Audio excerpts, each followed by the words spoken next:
वो खेल खेल में तारण तरण जिहाज हो गए, जिनको जिन धर्म सुहाया दिन राज हो गए, हाँ दिन राज हो गए, ओ जिन राज हो गए। बोलिए परम दिगंबर वीतरागी संतों की।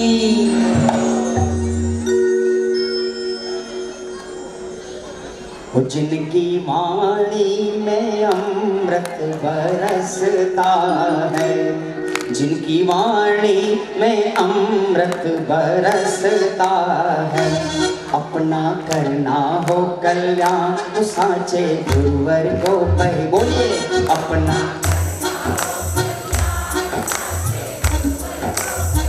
हो, जिनकी वाणी में अमृत बरसता, जोरदार जिनकी जय हो, अपना करना हो कल्याण तो साचे गुरुवर को पहचान, अपना करना हो कल्याण साचे गुरुवर को पहचान।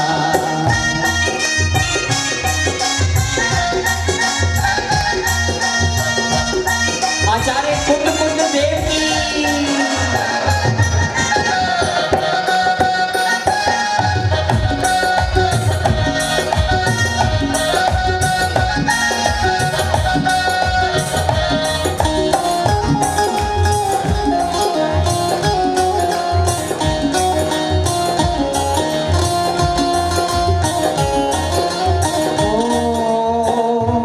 रहते शुद्धात्म मेले जो है विषय कषाय विहीन, रहते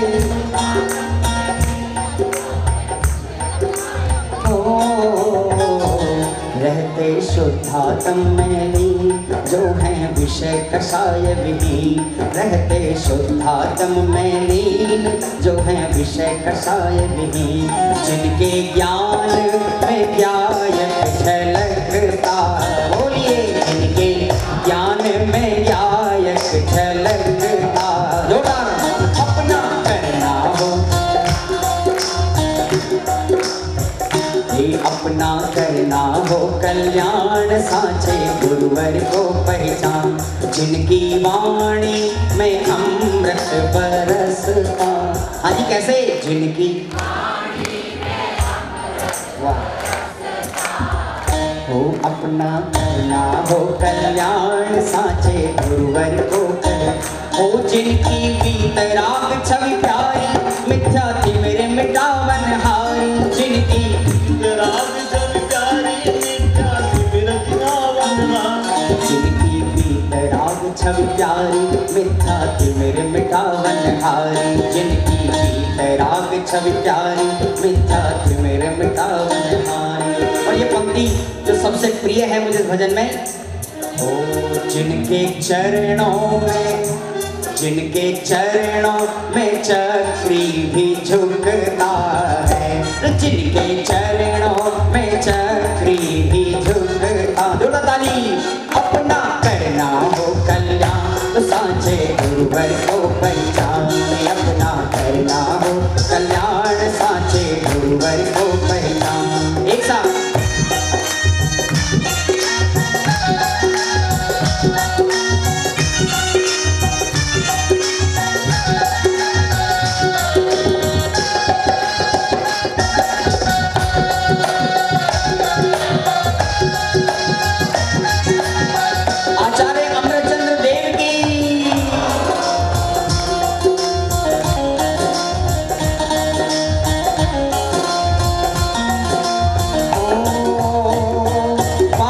ऐसे गुरु का संग जाओ गायक रूप असंग, पाकर गुरु का संग पाओ गायक रूप असंग, पाकर ऐसे गुरु का संग जाओ गायक रूप असंग, पाकर ऐसे गुरु का संग जाओ गायक रूप असंग, जिसके आश्रय से ही शिव मिलता है। बोलिए जिसके आश्रय से ही शिव मिलता है, तो अपना करना हो कल्याण साचे गुरुवर को पहचान, अपना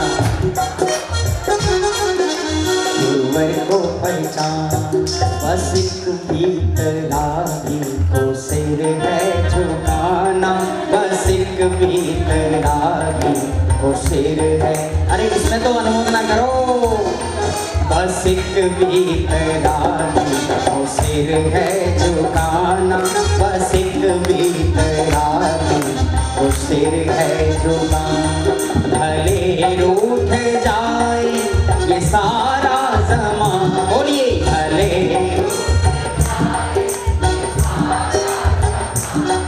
नहीं रागियों की शरण में है जाना।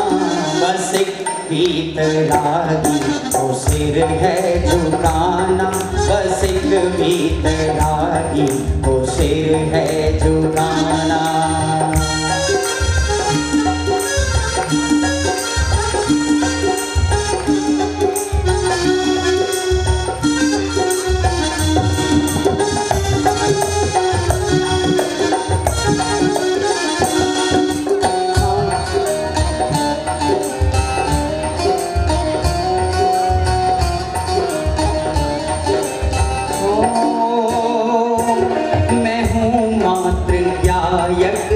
अनुभव में जाना, मैं हूँ मात्र यायक ये अनुभव में जानती हूँ। लोक में बस उपादेय मानाती हूँ, लोक में बस उपादेय माना।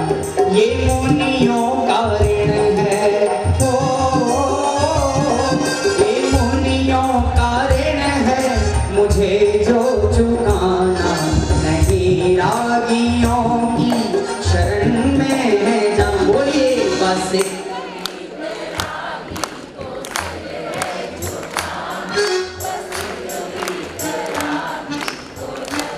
धन्य हो। ये श्रद्धान मेरा है मेरु समान, बोलिए ये श्रद्धान है मेरु समाना। नहीं रागियों की शरण में है जाना, बस एक वीतरागी को सिर है झुकाना, बस एक वीतरागी को सिर है झुकाना, बस एक वीतरागी को सिर है झुकाना, बस एक वीतरागी को सिर है झुकाना। पद नमो दृढ़ भक्ति ऊर्ध्वा, गुरु कहान को मिल गया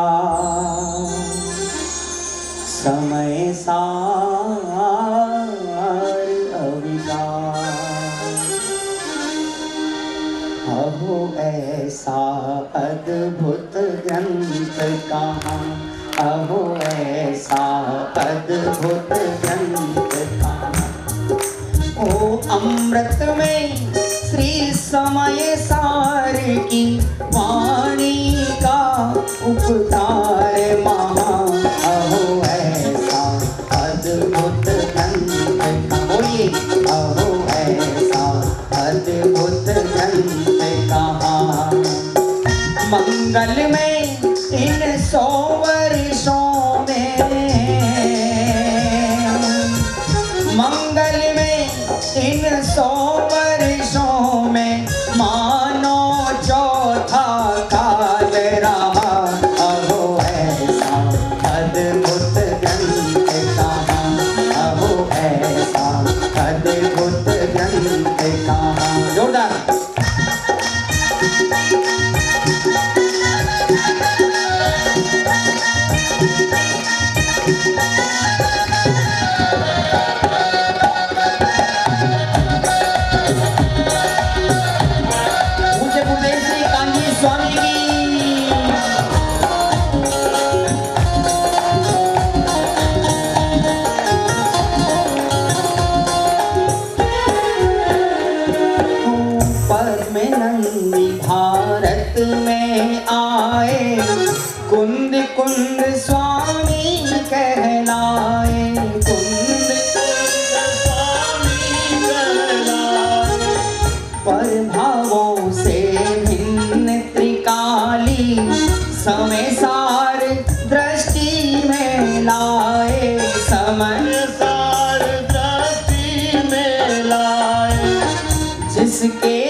कहाँ।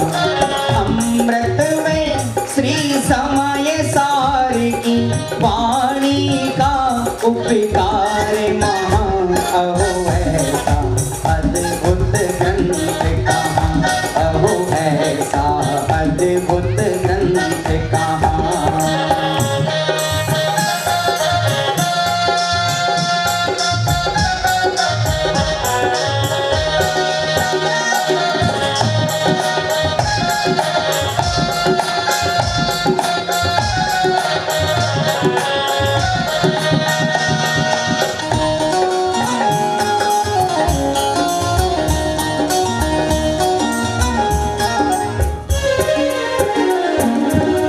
धन्य धन्य जब कहान गुरु ने इस अनुपम रचना को पाया। इस अनुपम 100 वर्षों में अनंत काल तक सुख से रहने का पथ पाया। सुख से रहने का पथ पाया। शत शत वंदन कहान गुरु को, शत शत वंदन कहान गुरु जिनने हमको भगवान कहा। अहो ऐसा अद्भुत ग्रंथ कहाँ, अहो ऐसा अद्भुत ग्रंथ कहाँ। अमृत में श्री समय सार की वाणी का उपकार महान। अहो ऐसा अद्भुत ग्रंथ कहाँ, अहो ऐसा अद्भुत ग्रंथ कहाँ। जोरदार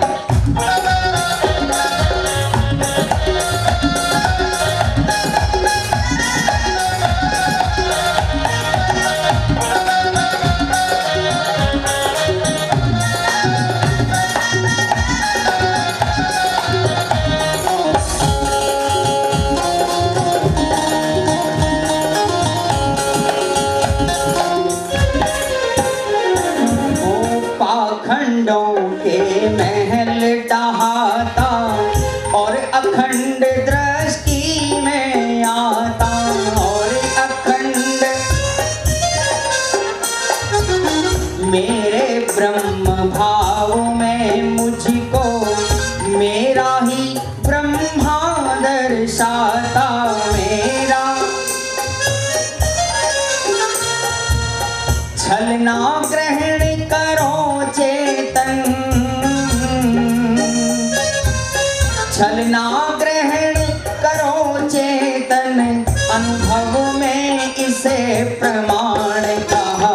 अहो ऐसा अद्भुत ग्रंथ कहाँ, अहो ऐसा अद्भुत ग्रंथ कहाँ। मंगल में इन 100 वर्षों में मानो चौथा काल रहा। अहो ऐसा अद्भुत ग्रंथ कहाँ, अहो ऐसा अद्भुत ग्रंथ कहाँ, अहो ऐसा अद्भुत ग्रंथ कहाँ। जय बोल जी ग्रंथाधिराज समय सार महाग्रंथ की।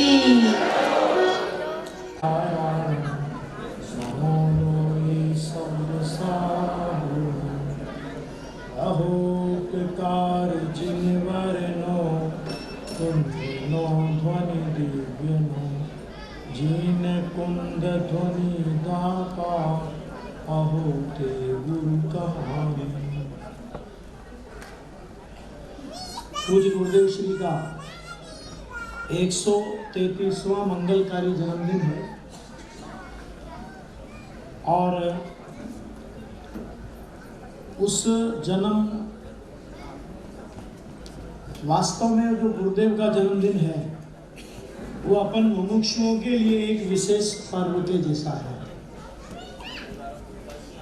आज सुबह से हम लोग गुरुदेव के विभिन्न व्यक्तित्व पर, उनके जीवन के विभिन्न पहलुओं पर सुन रहे हैं, भजन के माध्यम से, अन्य कार्यक्रमों के माध्यम से। इसलिए गुरुदेव के जीवन के बारे में तो मैं विशेष कुछ इसलिए नहीं कह सकता हूँ, समय की मर्यादा। लेकिन उस संबंध में एक चीज जरूर कहना चाहता हूं कि आज हम लोग गुरुदेव से कितने उपकृत हैं। लोक में अपने परिवार का कोई सदस्य चला जाए तो तीसरे दिन तो शांति पाठ अपन कर लेते हैं, है ना, उठाना भी हो जाता है, और 12 दिन की बैठक के बाद हम कोई याद भी नहीं करते। आज ऐसा इस व्यक्तित्व में क्या चुंबकीय आकर्षण है कि 42 साल के बाद भी मुमुक्षु मंडलों में जिन महापुरुषों की वाणी गूंज रही है और मुमुक्षुओं से ज्यादा जिन्हें मित्र पक्ष के लोग भी चाहे किसी भी रूप में याद करते हो, लेकिन याद करते हैं, इसका मतलब यह है कि गुरुदेव का व्यक्तित्व दिगंबर जैन समाज पर छाया हुआ है, चाहे पक्ष के रूप में और चाहे कोई विपक्ष के रूप में भी करे तो भी आज गुरुदेव की चर्चा 42 वर्षों के बाद अनवरत रूप से चल रही है। एक दिन भी वो चर्चा बंद नहीं हुई है। आप इसी से गुरुदेव के व्यक्तित्व का मूल्यांकन कर सकते हैं। बहुत से लोग कहते हैं कि भाई तुमको गुरुदेव ने ऐसा क्या दिया, मैंने कहा हमको गुरुदेव ने क्या नहीं दिया, हमको हमारे बच्चों के नाम गुरुदेव ने दिए। पहले नाम कैसे रहते थे मुझे पता नहीं, आपको सबको पता है ना, और आजकल नाम कैसे रहते हैं। बच्चे का नाम गायक, बच्ची का नाम व्यक्ति, प्रज्ञा, अनुप्रेक्षा, है ना, न जाने कैसे कैसे नाम, निर्जरा, आश्रमबंद किसी का नाम नहीं होगा। समझ आ गया कि नहीं आ गया? आज आप बच्चों के प्रोग्राम आप देख रहे थे, सोचो जरा कि ये इसके पहले भी गुरुदेव के पहले भी पाठशालाएं चलती थी, लेकिन मैं जीव हूं और शरीर अजीब है, ये पढ़ना बच्चों को गुरुदेव ने सिखाया। नहीं तो हम पहले पढ़ते थे जीव के 2 भेद, एक त्रस एक स्कार, वहां से हमारी पढ़ाई शुरू होती थी। आज ये पढ़ाई शुरू हुई यहां से। आचार विचार के संबंध में जैसे अभी हमारे संजीव जी आपके सामने कह रहे थे, गुरुदेव श्री का जीवन में निश्चय नए के उपदेश की प्रधानता रहने पर भी पहली बात उन्होंने व्यवहार का उपदेश नहीं किया हो ऐसा नहीं, उन्होंने भी बताया आपको भी, और व्यवहार का उपदेश करते हुए भी जैसे हम व्यवहार की बात आवे तो हम अपनी मर्यादाएं भूल जाते हैं, भान भूल जाते हैं, और व्यवहार के जोश में इतने जोशीले हो जाते हैं कि उसकी एक मर्यादा है। कितना भी उत्कृष्ट से उत्कृष्ट व्यवहार हो, उसकी मर्यादा आत्मा की अनुभूति के बाहर है। आत्मा की अनुभूति में वो कार्यकारी नहीं है ना। ये बात गुरुदेव श्री के उन्हीं प्रवचनों में आपको पढ़ने को मिलेगी जिसमें वो व्यवहार का निषेध करते हुए भी दिखेंगे और व्यवहार का जीवन में अनुपालन करते हुए भी दिखेंगे। सोनगढ़ में गुरुदेव श्री के प्रभावना योग में जब पहली बार मंदिर बना, पहली बार, जीवन वगैरह के बारे में कुछ नहीं बता रहा हूं, तो पहली बार जब विक्रम संवत 1997 के टाइम पर मंदिर बना था और उस समय गुरुदेव ने बहनश्री बहन को प्रतिमा लेने के लिए भेजा था। नाना लाल भाई जसानी प्रतिमा लेने गए थे। ये पता नहीं था कि प्रतिमा आएगी कि ऑर्डर लेके आएंगे। सो वो जयपुर गए और एक जगह प्रतिमा नाटा जी के यहाँ प्रतिमा बनी बनाई रखी थी किसी दूसरे के लिए। बहनश्री ने कहा प्रतिमा लेकर के जाएंगे तो यही लेकर के जाएंगे। गुरुदेव को पता नहीं कि ऑर्डर दिया है या प्रतिमा लेके आ रहे हैं। सुनना ध्यान से। और जब गुरुदेव को रात्रि में एक स्वप्न आता है और वो स्वप्न क्या आता है कि 3 लाइटें जली हुई दिख रही है, 3 लाइट। तो गुरुदेव ने सुबह उठ करके रामजी भाई वगैरह से पूछा, मने एम लागे छे, थोड़ी गुजराती चलेगी ना, चलिए, मने एम लागे छे कि बहनों 3 प्रतिमाओं लईने आवे छे, ये बहने 3 प्रतिमाएं लेकर के आ रही है। और गुरुदेव ने सारे संघ को रेलवे स्टेशन पर भेजा। उस जमाने में ना तो फोन था, ना मोबाइल भी था ही नहीं, फोन भी ढंग से लग जाए तो बड़ी बात थी, ठीक है। सब जब वो प्रतिमाएं आ गई तो अभी मंदिर तो बना नहीं, मंदिर का तो काम चला। तो गुरुदेव जिस कमरे में ठहरते थे उस कमरे के सामने गुरुदेव ने वो प्रतिमाएं रखवाई। 2 कमरे, एक में गुरुदेव रहते थे, एक में कोई मिलने वाला आता था तो उससे बैठ के बात करते थे। तो वो प्रतिमा रखाई। अब गुरुदेव को कितना बहुमान, जो गुरुदेव देव सास गुरु को परद्रव्य कहते थे, जो गुरुदेव राग को बंध का कारण कहते हैं, जो गुरुदेव कहते हैं तीर्थंकर प्रकृति जिस भाव से बंधे वो भाव धर्म नहीं है, ये उपदेश जिन गुरुदेव की वाणी में आया, वो ही गुरुदेव जब वो प्रतिमाएं आई तो इतना उनको बहुमान आवे, अभी प्रतिष्ठा नहीं हुई लेकिन गुरुदेव आहार करके आवे और प्रतिमा के सामने बैठ जाए, स्वाध्याय पूरी हो और प्रतिमा के सामने बैठ जाए। गांव में गुरुदेव, छोटा गांव था सोनगढ़ में, अब तो बहुत बड़ा हो गया लेकिन अभी तो उस समय तो बहुत छोटा था, गुरुदेव नए नए आए थे। तो कोई भी गांव के सब लोग गुरुदेव को जानते, तो गांव का कोई भी आदमी आवे, उधर से निकले सोनगढ़ में, गुरुदेव की नजर पड़े, ए भाई यहाँ आओ, तुमने हमारे भगवान देखे हैं? साहब भगवान नहीं देखे, चलो चलो मैं तुमको भगवान दिखाऊं। और गुरुदेव उसका हाथ पकड़ करके ले जा करके भगवान दिखाते थे। ऐसा गुरुदेव को भगवान। जिन मंदिर की प्रतिष्ठा हो गई और जिन मंदिर की प्रतिष्ठा होने के बाद राम जी भाई ने कहा कि गुरुदेव भगवान मंदिर में पधार रहे हैं, भगवान को आवकार दो। अपन घर में कोई आता तो बोलते नहीं पधारो पधारो पधारो, भगवान को आवकार दो। तो सिमंदर भगवान की प्रतिमा जिस समय मंदिर में प्रवेश करने को हुई, उस समय गुरुदेव को इतना अंदर से बहुमान आया, अरे परिणामों की विचित्रता, कहां सिमंदर भगवान के साक्षात योग में थे और अब कहां उनके प्रतिमाओं के दर्शन से विरह को बुलाना पड़ेगा। और गुरुदेव का देह निश्चेष्ट हो गई, आंखों में से आंसू की धारा, पधारो भगवान पधारो। और तब से लेकर आज तक शाम को स्वाध्याय के बाद सोनगढ़ में जिनेंद्र भक्ति का नियमित क्रम चलता है। और उस नियमित क्रम में गुरुदेव श्री जब तक रहे तब तक नियमित विराजते रहे। फिर गुरुदेव से कहा कि साहब अब तो मंदिर बन गया, अब तो आपको धर्म प्रभावना के लिए बाहर जाना चाहिए। तो सबसे पहले राजकोट मुमुक्षु मंडल वाले गुरुदेव को आमंत्रण करने आए, क्योंकि गुरुदेव राजकोट को अपना पियर बोलते। हर महीने साल में 1 महीना उनका राजकोट रूम बीतता था। तो गुरुदेव ने राजकोट वालों को कहा, 1 साल तक हम कहीं नहीं जाएंगे, हमारे भगवान यहाँ पधारे हैं, हम उनकी खूब भक्ति करेंगे, 1 साल तक हम कहीं बाहर नहीं जाएंगे। और गुरुदेव 1 साल से बाहर नहीं गए। ऐसे ऐसे तो बहुत गुरुदेव के जीवन के प्रसंग हैं। किसी ने कितना भी विरोध किया हो और वो आया, ब्रह्मचारी मूल शंकर देसाई का नाम आपने सुना होगा, जीवन भर गुरुदेव का विरोध किया और अंत में उनको ये पता लगा कि भाई मेरे से बहुत बड़ी गलती हुई है, मैंने गुरुदेव का विरोध किया, बात तो सच्ची उन्हीं की है।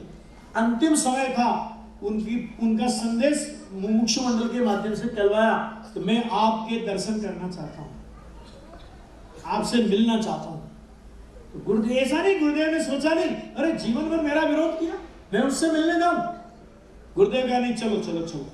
गुरुदेव गए तो गुरुदेव का हाथ पकड़ करके मूल शंकर जी बोले कि गुरुदेव मैंने आपका जीवन भर विरोध किया, आप मुझे माफी दो, आप मुझे माफ करो।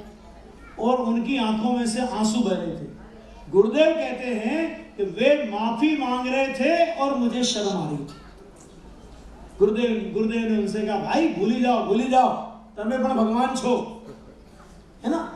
ऐसा एक व्यक्तित्व आप खान पान के संबंध में लें तो मुमुक्षु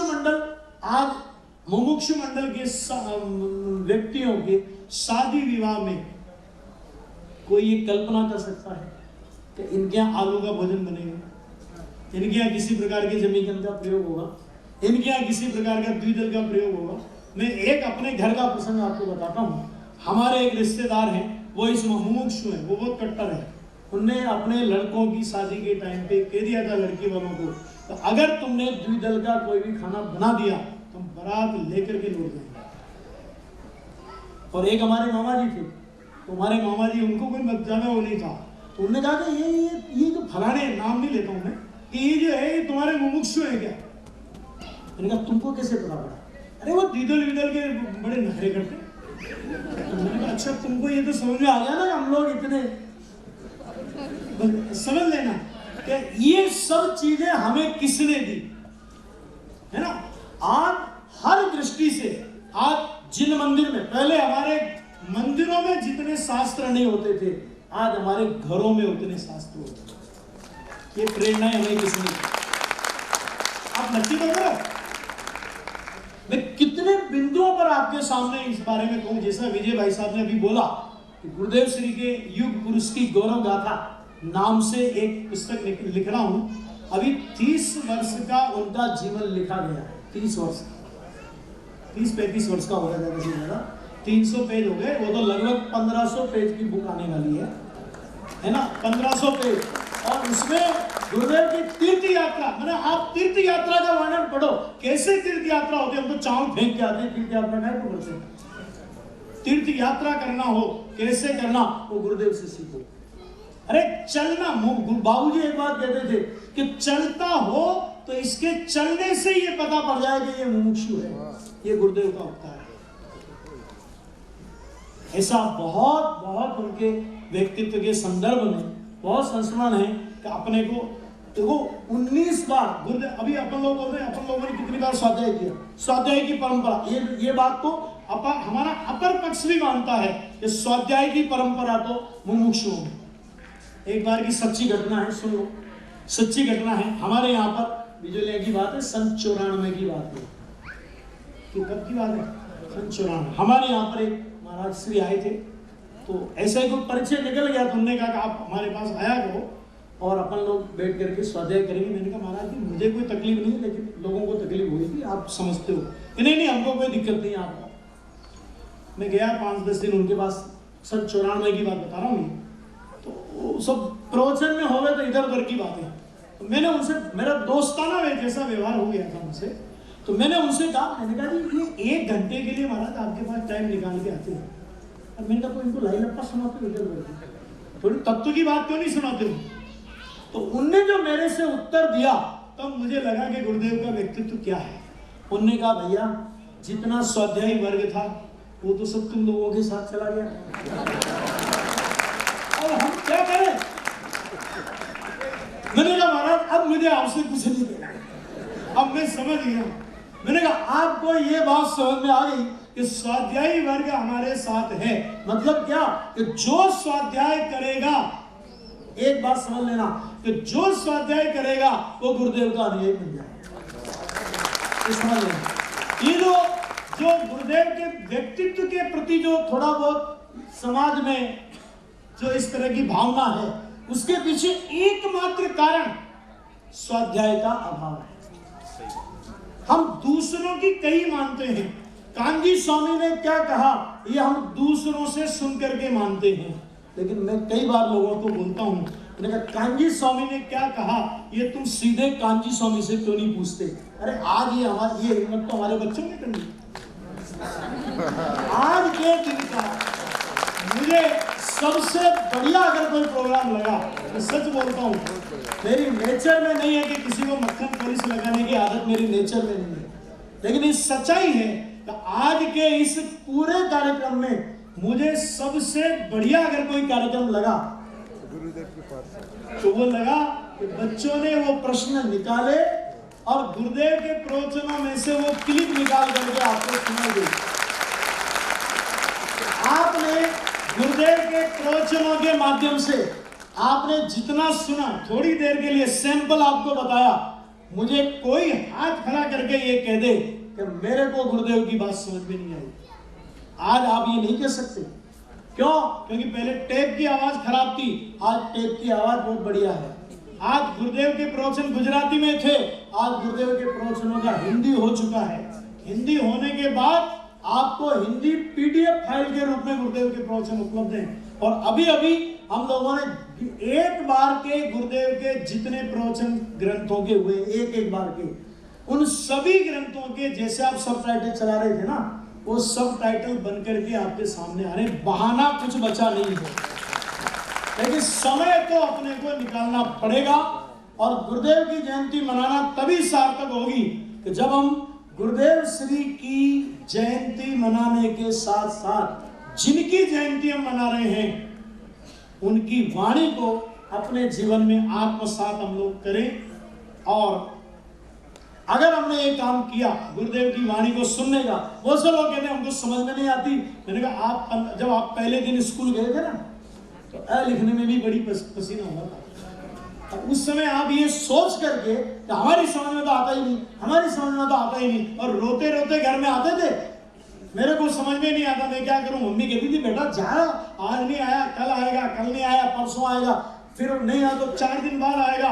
मैं आपको ये बात गारंटी से कहता हूं, आप अगर जिद करके बैठ जाए, क्योंकि गुरुदेव ने अगर 9000 घंटों के प्रवचन गुरुदेव के हमारे पास उपलब्ध हैं तो वह इस बात की निशानी है कि पंचम काल के अंत तक सम्यक्त की प्राप्ति के योगी जीव बचेंगे।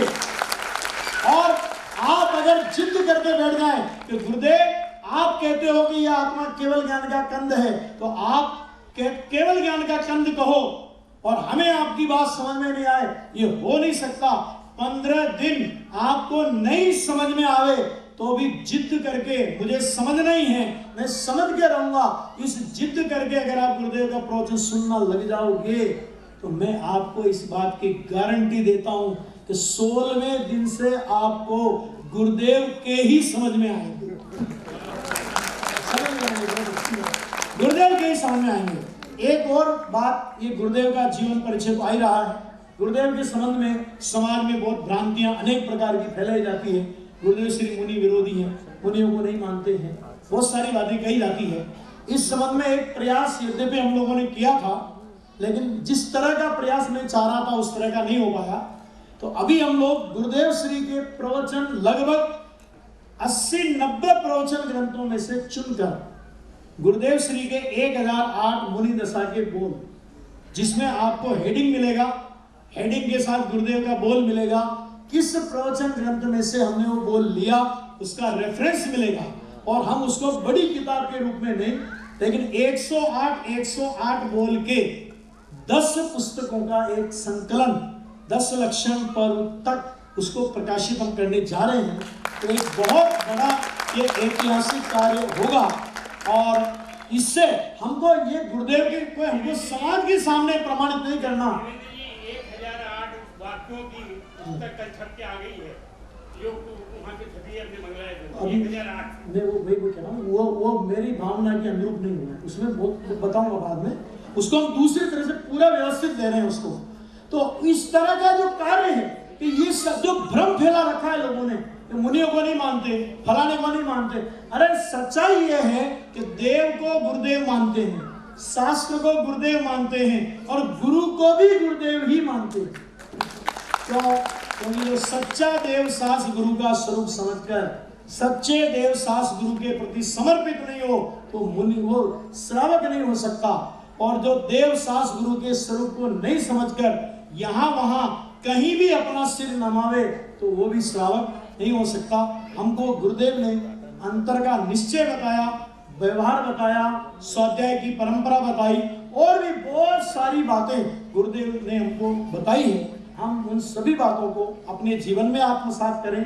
उनके जीवन परिचय पर तो आप जब चाहे तब पढ़ेंगे, लेकिन अभी कुछ बातें जो मेरे को ख्याल में थी आई और जो मुझे कहना थी मैंने आपसे आपके सामने रखी। आप इस पर विचार करें और जब भी गुरुदेव का अपन जन्म जयंती मनाने के पहले एक प्रण यहाँ से लेकर के जाएं कि अगली जयंती हम मनाएंगे तब हम कम से कम गुरुदेव के किसी एक ग्रंथ के प्रवचन आद्योपांत सुने। ठीक है, इतना ही मेरा।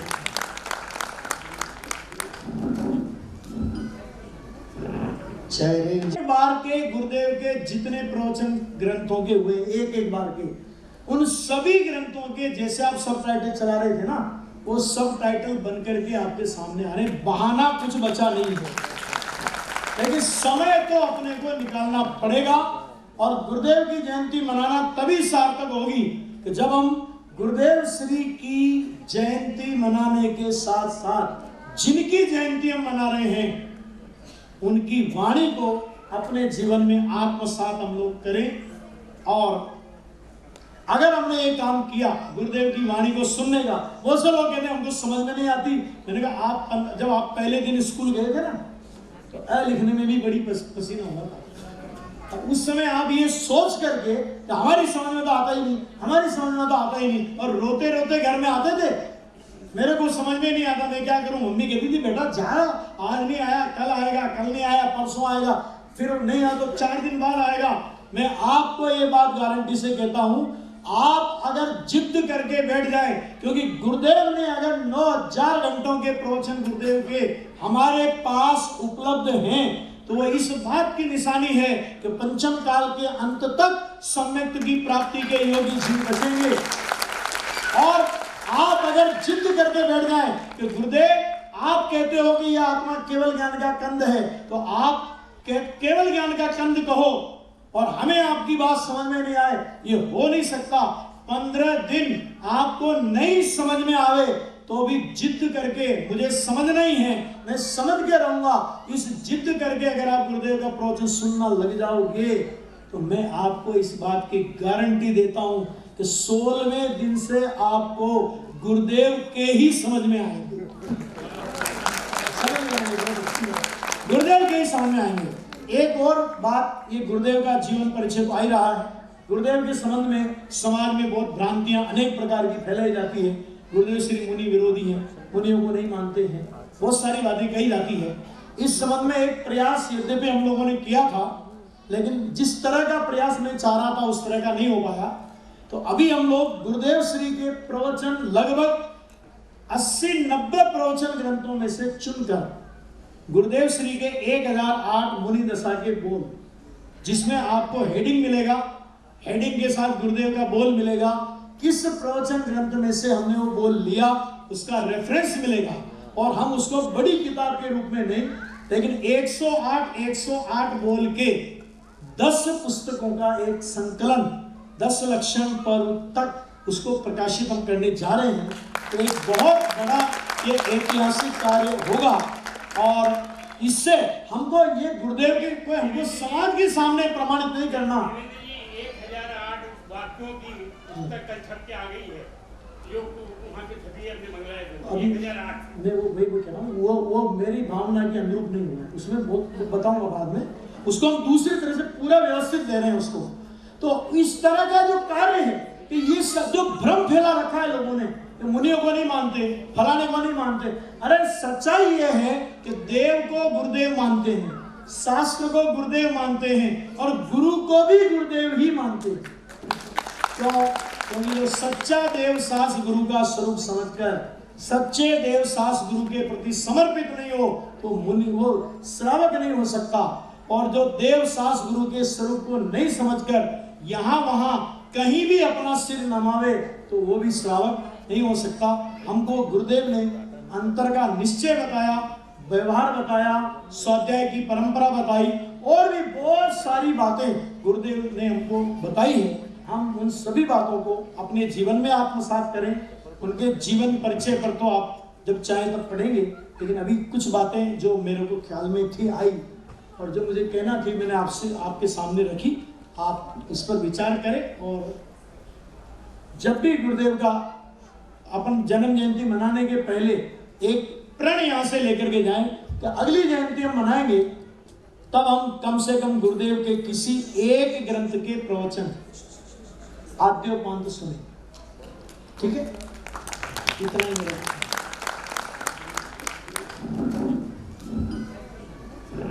चरण जो सोवाणी मस्तक नो सदा देत बंदो।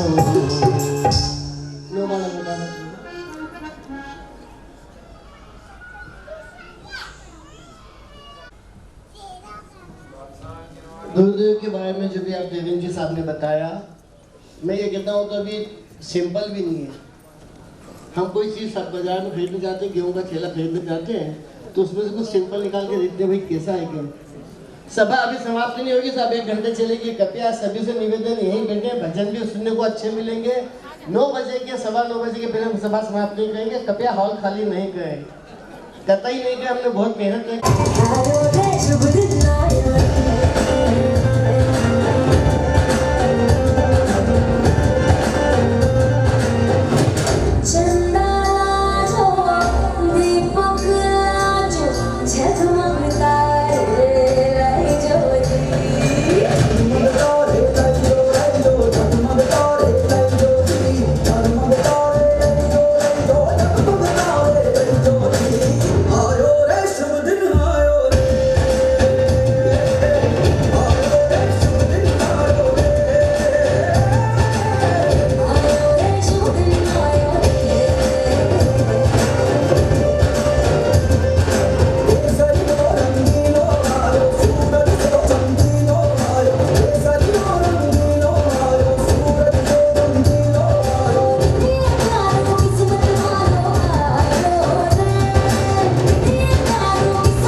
जोरदार तालियां।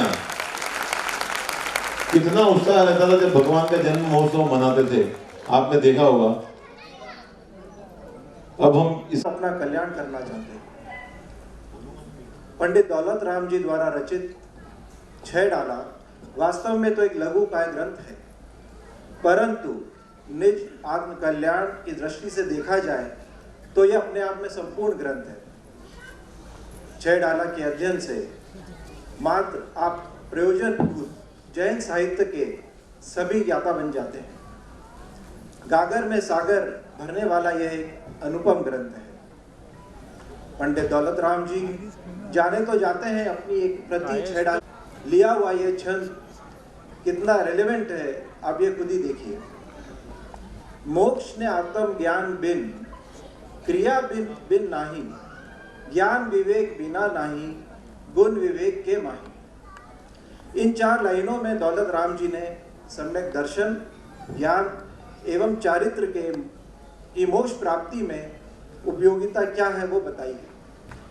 क्रिया के बिना आत्मज्ञान नहीं हो सकता, विवेक के बिना ज्ञान प्राप्त नहीं होता है और विवेक के लिए गुण प्राप्ति होनी चाहिए। विवेकहीन क्रियाओं की क्या स्थिति है और वो कितने फिजूल हैं, उपरोक्त पंक्तियों से स्पष्ट हो जाता है। गुण प्राप्ति के लिए तत्वार सूत्र के मंगल चरण में आचार्य उमा स्वामी कहते हैं, वंदे तद्गुण लब्धे। हे भगवान, मैं आपके गुणों की प्राप्ति के लिए आपको नमस्कार करता हूँ। 6 डाला में दौलत राम जी ने पूर्ण वैज्ञानिक तरीके से जैन साहित्य किस तरीके से भरा है वो देखिए। पहली ढाल में चारों गतियों के दुखों का वर्णन है। दूसरी ढाल में इन चारों गतियों में जीव के भ्रमण के कारण का वर्णन है। तीसरी ढाल में चारों गतियों में परिभ्रमण से ऊपर उठकर मोक्ष मार्ग कैसे प्राप्त किया जा सकता है उसका वर्णन है। चौथी ढाल में मोक्ष मार्ग को प्राप्त करने वाले सम्यक ज्ञान एवं सम्यक चारित्र का सुंदर वर्णन है। 5वीं ढाल में सम्यक चारित्र को पुष्ट करने वाली बारी भावनाओं का अनूठा वर्णन। 6ठी ढाल में मोक्ष मार्ग को प्राप्त करने वाले मुनियों के मूल गुणों का संक्षिप्त परंतु पूर्ण वर्णन है। इसके साथ ही मोक्ष मार्ग के लिए उपयोगी शुद्ध उपयोग का भी वर्णन है। अगर आपको शिव पथ पर गमन करना है तो 150 वर्ष पूर्व लिखी गई 6 डाला को ठीक से याद करके संसार चक्र से बचाने वाली ढाल के इस सुरक्षा कवच का स्वाध्याय करना चाहिए। बच्चों से लेकर वृद्धों तक स्वाध्याय करके 84 लाख योनियों से ऊपर उठकर मोक्ष में प्रवेश किया जा सकता है। इसी मंगल कामना के साथ मैं अपनी बात को विराम देता हूं और हम सभी पर शिव पथ गमन करने से मोक्ष पहुंचे ये बात कहना चाहूँगा। जय जिनेंद्र। एक मिनट राहुल जी खड़े रहिए। मैं आप लोगों को बताऊं, राहुल जी और कपिल जी। श्री महावीराय नमः। सहधर्मी बंधुओं, आप ये तो जानते होंगे कि जैन धर्म की बुनियाद को मजबूत बनाने के लिए दिगंबर जैन समाज इंदौर द्वारा कई कार्यक्रम संचालित किए जाते रहे हैं। लेकिन क्या आपको ये पता है कि 16,000 से अधिक बच्चों को जैनत्व बाल संस्कार शिविरों के माध्यम से जैन धर्म की बुनियादी शिक्षाएं देने वाले अभियान के मुख्य संयोजक कौन है? घर घर पाठशाला नामक अभियान के माध्यम से देश विदेश के 15,000 से अधिक सधर्मी जन को जैन धर्म के 12 ग्रंथों का अध्यापन करवाने वाले जैन धर्म ग्रंथ प्रेमी का नाम क्या है? संपूर्ण भारत में समय सार रथ का प्रवर्तन करने वाले अभियान के परिकल्पक कौन है? देश में 30 से अधिक स्थानों पर समय सार कीर्ति स्तंभ की स्थापना का अभियान चलाने वाले समय सार अनुरागी कौन है? बुंदेलखंड के 108 गांवों में 8 दिवस के बाल संस्कार शिविर आयोजित करके कोई 10,000 से अधिक बच्चों को जैन धर्म से संस्कारित करने वाले अभियान के विशेष आयोजक कौन है?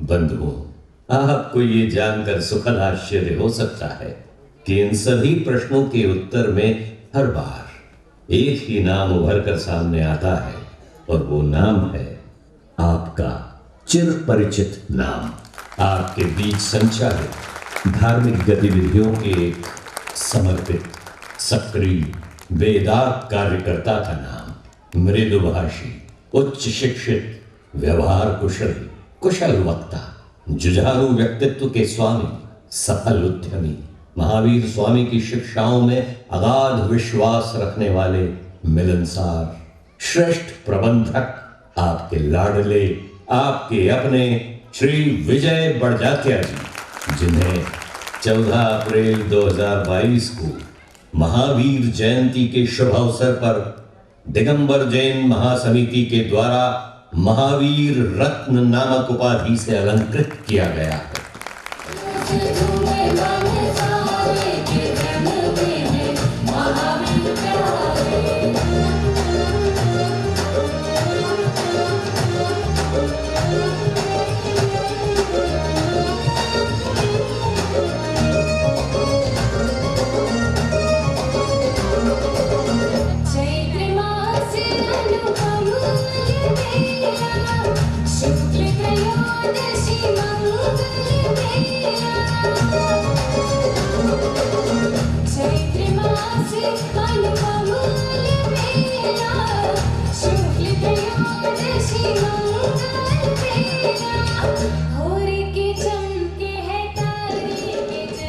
श्री विजय बड़जात्या जी को महावीर रत्न अलंकरण देने का अर्थ है श्री दिगंबर जैन कुंद परमागम ट्रस्ट साधना नगर इंदौर और श्री दिगंबर जैन मुमुक्षु समाज इंदौर के सम्माननीय अध्यक्ष महोदय का सम्मान, अखिल भारतीय जैन युवा फेडरेशन मध्य प्रदेश छत्तीसगढ़ के प्रांतीय अध्यक्ष महोदय का सम्मान, श्री विजय श्रीपाल जी बड़जात्या को महावीर रत्न नाम से विभूषित करने का अर्थ है श्री समय सार कहान शताब्दी महोत्सव समिति के राष्ट्रीय महामंत्री जी को सम्मानित करना। श्री विजय कमल प्रभा जी बड़जात्या जी को महावीर रत्न नामक उपाधि देने का अर्थ है श्री शांतिवीर दिगंबर जैन मंदिर बियाबानी, श्री श्रीपाल बड़जात्या चैरिटेबल ट्रस्ट एवं श्री शांतिनाथ कुंथुनाथ अरनाथ कुंद कहान दिगंबर जैन ट्रस्ट पिडावा के महामंत्री महोदय का सम्मान करना। सुप्रसिद्ध उद्योगपति एवं वरिष्ठ समाज सेवी श्री अशोक बड़जात्या जी के छोटे भाई श्री विजय बड़जात्या जी को महावीर रत्न नामक अलंकरण प्रदान करने का अर्थ है श्री कुंद कहान दिगंबर जैन तीर्थ सुरक्षा ट्रस्ट मुंबई, श्री कुंद कहान सर्वोदय ट्रस्ट दिल्ली, श्री कुंद कहान दिगंबर जैन परमागम ट्रस्ट सनावल आदि महत्वपूर्ण संस्थाओं के ट्रस्टी महोदय को सम्मानित करना। श्री विजय बड़जात्या जी को अलंकृत करने का अर्थ है Digambar Jain social group genius के संस्थापक महोदय को सम्मान प्रदान करना। नाट्य संस्था अरंग अभिनव रंगकर्मी इंदौर के प्रिय सम्माननीय संरक्षक जी को सम्मानित करना। विजय क्रिकेट क्लब इंदौर के संरक्षक, समन्वयक और चेयरमैन को आदर देना। श्री नेमिनाथ दिगंबर जिनबिंब पंचकल्याणक प्रतिष्ठा महोत्सव साधना नगर इंदौर के सौधर्मेंद्र का सम्मान करना। बंधुओं, धार्मिक और सामाजिक क्षेत्र की इन उल्लेखित गतिविधियों के अतिरिक्त और भी कई महत्वपूर्ण कार्यक्रमों में श्री विजय बड़जात्या जी सदैव सक्रिय भागीदारी निभाते रहे हैं, जैसे साधना नगर जिनालय, बियाबानी जैन मंदिर, दीवानगंज भोपाल, हेरले कोल्हापुर, गुना, झालरापाटन आदि नगरों के जैन मंदिरों में जिनबिंब या चरण की स्थापना करना। श्री पंचपाल यति विहरमान 20 तीर्थंकर जिनालय साधना नगर श्री शांतिवीर दिगंबर जैन मंदिर बियाबानी या कुंद कुंद कहान स्वाध्याय भवन पलासिया इंदौर के निर्माण में नींव से लेकर शिखर तक के शिलान्यास या ध्वजारोहण आदि कार्यक्रमों में श्री विजय बड़जात्या जी की सदैव अत्यंत महत्वपूर्ण और उल्लेखनीय भूमिकाएं रही हैं। श्री बड़जात्या जी कई पंच कल्याण प्रतिष्ठा महोत्सवों के महामंत्री या कार्याध्यक्ष या स्वागताध्यक्ष रहे हैं। ऐसे जैन धर्म अनुरागी समर्पित समाज सेवी लब्ध प्रतिष्ठित विजय बड़जात्या जी को अपने बीच पाकर इंदौर का दिगंबर जैन समाज स्वयं को गौरवान्वित महसूस करता है। उन्हें महावीर रत्न की उपाधि से विभूषित करके स्वयं को अलंकृत महसूस करता है।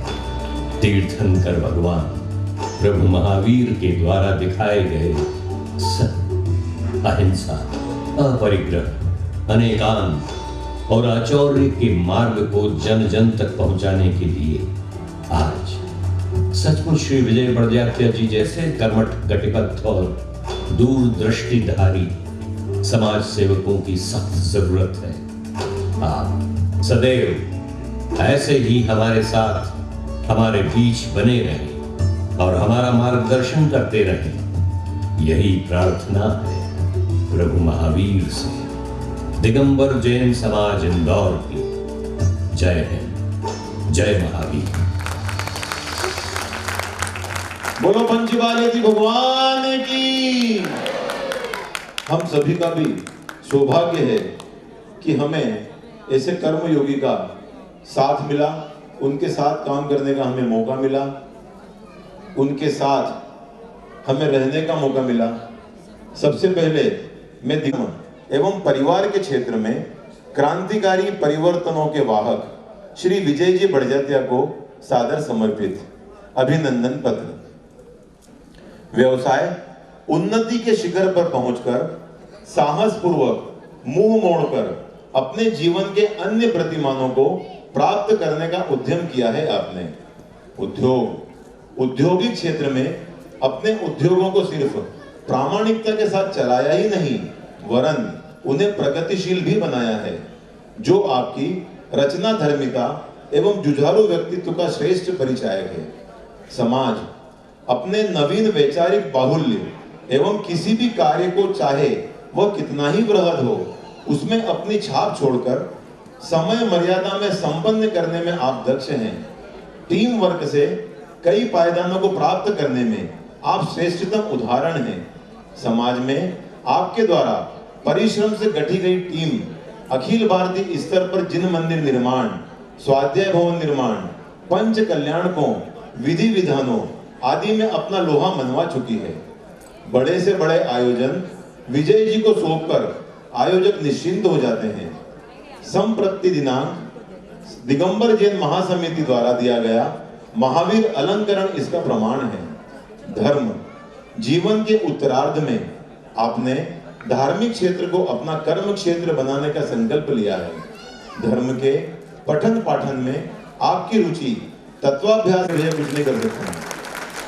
कहां कहां जाती है विजय भैया के साथ। आपकी सहधर्मिणी इंदिरा जी का सहयोग हर क्षेत्र में आपको प्राप्त है, जिससे अनेकों संस्थाओं ट्रस्टों में आप विभिन्न पदों पर सुशोभित हैं।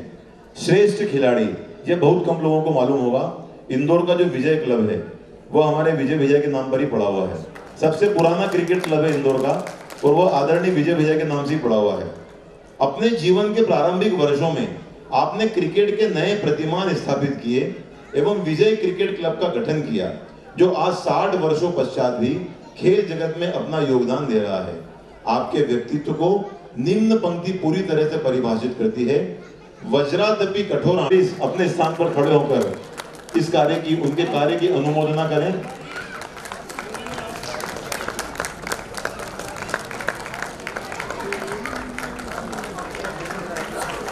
मंगलम भगवान वीरो मंगलम गौतमो गणी मंगलम कुंद कुंदार्यो जैन धर्मो सुमंगलम सर्व मंगल मांगल्यम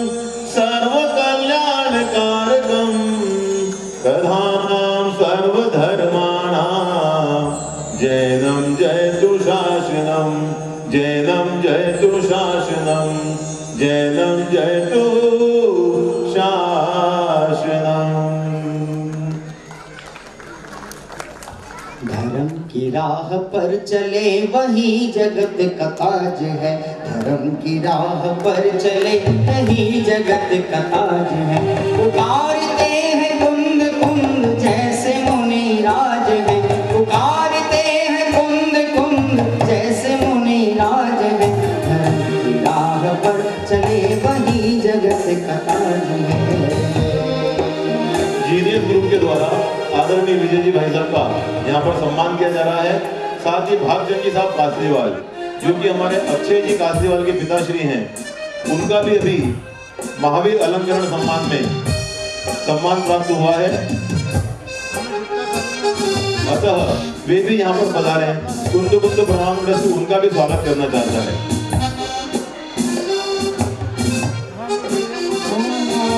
ये विकार मार्ग में बदल बदल के आएंगे, देश पुण्य पाप का दिखा तुझे डराएंगे। ये विकार मार्ग में बदल बदल के आएंगे, देश पुण्य पाप का दिखा तुझे डराएंगे। कुंद कुंद साथ में कमान गुरु साथ में, अरे कुंद कुंद साथ है कमान गुरु साथ है। धर्म की राह पर चले वही जगत का ताज है, धर्म की राह पर।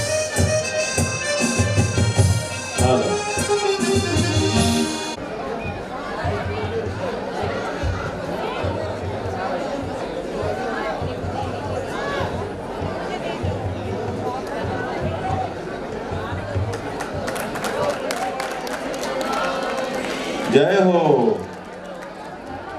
निमित्त जी अजमेरा, हमारे ताजे शास्त्री जी,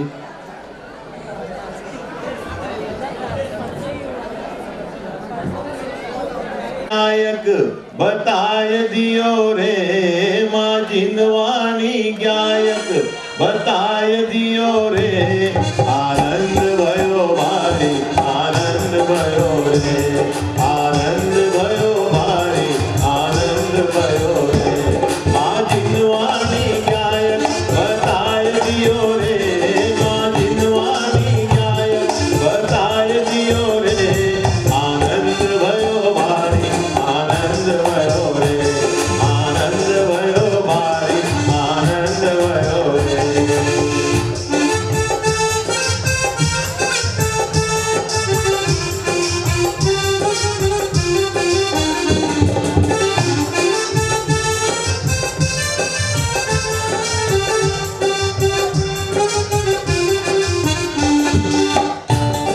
अब आप यहाँ से कृपया स्टेज पर थोड़ी जगह कर दें। अब यहाँ पर भजन संध्या हमारे संजीव जी द्वारा शुरू होगी। अंतर में सिद्धों की महिमा समान, बधाई हो बधाई चेतन तुमको बधाई, बधाई हो बधाई चेतन तुमको बधाई। अंतर में सिद्धों की महिमा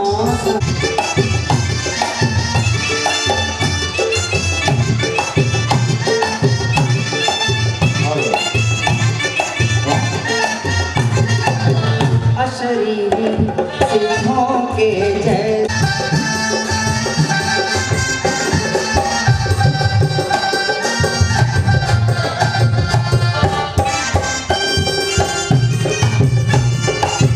स्वाधीन कांचित बधाई हो बधाई चेतन।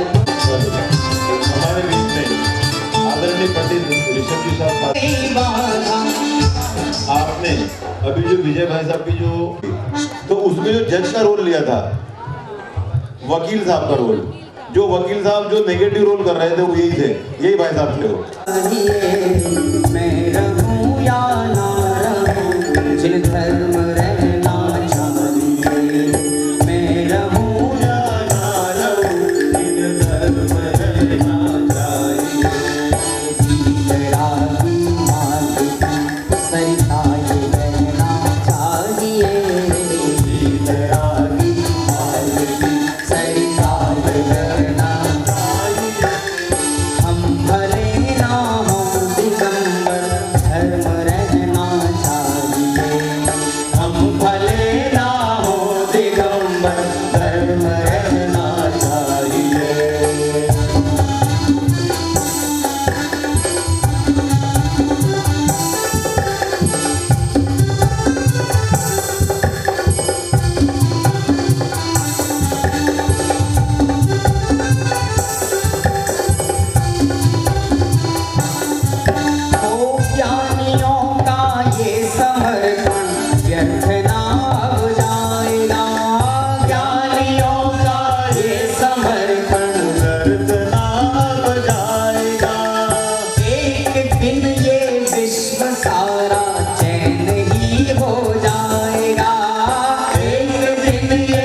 मंगलमय जैन धर्म की। आज के इस मंगलमय कार्यक्रम के लिए अंतिम आभार के लिए मैं आदरणीय श्री पदम के पहाड़े साहब को यहाँ पर आमंत्रित कर रहा हूँ। वे आकर यहाँ पे आभार प्रदर्शन आप सभी का करें।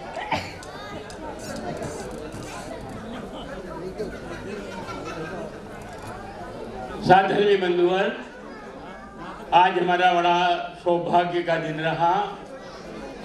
गुरुदेव के उपकार दिवस को हमने मनाया। बच्चों के पाठशाला शिविर जो 22वां हमारा प्रतिवर्ष लग रहा है, उसका समापन के रूप में हमने प्रथम सत्र में कार्यक्रम रखा। मैं एक बात कहना चाहता हूँ, हमारे ट्रस्ट दिगंबर जैन ट्रस्ट की जो भावना हमारे अध्यक्ष महोदय पूर्व श्री मनोहर लाल जी साहब काला की रही, उसी कि यहाँ बालकों का शिविर लगना ही चाहिए, उसी गति को अन्य ट्रस्टियों में उसको बिगड़ व्यवधान के आज तक चालू रखा और ये कार्यक्रम निरवत अभी 22वां वर्ष ये शिविर का हमारे सामने प्रस्तुत हुआ।